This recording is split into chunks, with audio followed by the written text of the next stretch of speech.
Привет, друзья! Военнослужащие ремонтных подразделений российской армии рассказали о своей работе. Работа этих людей мало освещается, но они играют важную роль в подразделениях российской армии. В среднем на ремонт одной боевой машины у специалистов уходит около 2 суток. На видео показан ремонт российского дизельного двигателя УТД-20, разработанного в 1965 году.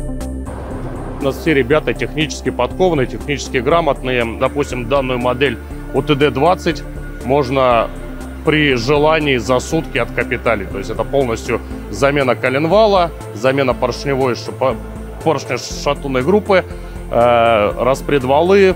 После холодной обкатки, соответственно, ребята ее устанавливают на технику, и техника продолжает дальнейшую обкатку уже непосредственно в полевых условиях и дальше отправление ребятам на передовую.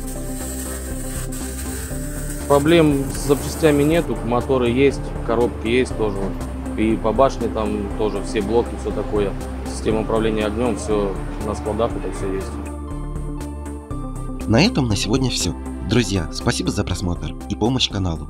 Мы осветим все.